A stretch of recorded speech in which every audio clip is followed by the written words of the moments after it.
അങ്ങനെ ഫൈനലി ആ ഒരു മിസ്റ്ററിക്കുള്ള ഉത്തരം വന്നിരിക്കുകയാണ്. ബൊഗെയിൻവില്ല ഒക്ടോബർ 17 റിലീസ് ചെയ്യുന്നത്. ഞാൻ ആദ്യം ഒക്ടോബർ 10 വേട്ടൻ്റെ കൂടെ ആയിരിക്കും എന്നാണ് വിചാരിച്ചിരുന്നത്. പക്ഷേ ഇന്നലെ അവർ ഒഫീഷ്യലി പോസ്റ്റർ ഇട്ടിട്ടുണ്ട്, ഒക്ടോബർ 17 ബൊഗെയിൻവില്ല പോകുന്നതെന്നുള്ളത്. എന്തായാലും ഒരു സോങ് വന്നിട്ടുണ്ട്, ഒരു രക്ഷയില്ലാത്ത സാധനം. ഓൾറെഡി അത് വൈറൽ സോങ്ങാണ്. സുശീലം വേറെ റേഞ്ചിൽ അതിന് കുഞ്ചാക്കോവനെ കാണിക്കുന്നുണ്ട്.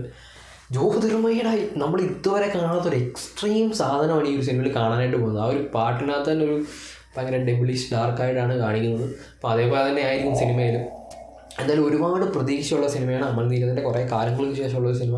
ജ്യോതിർമയ തിരിച്ചു വരുന്നു. അതേപോലെ തന്നെ കാസ്റ്റിംഗ് തന്നെ അങ്ങനത്തെ കാസ്റ്റിംഗാണ്. ഒരു വേറെ റേഞ്ചിൽ പോകാൻ ചാൻസ് ഉള്ളൊരു സിനിമയാണ്. ഇതിൻ്റെ പ്രസൻറ്റേഷൻ അമൽ നീരദാകുമ്പോൾ എക്സ്പെരിമെൻ്റ് ആയിരിക്കും ഇതിനകത്ത് കാണിക്കാനായിട്ട് പോകുന്നത്. നമ്മൾ യൂഷ്വലി കാണാനുള്ള സിനിമ പോലെ ആയിരിക്കില്ല എന്ന് എനിക്ക് നല്ല പ്രതീക്ഷയുണ്ട്. ഇപ്പോൾ ഒക്ടോബർ 17 സിനിമ റിലീസ് ആകുന്നത്. എന്തായാലും ഇതിനൊരു ട്രെയിലർ വന്ന്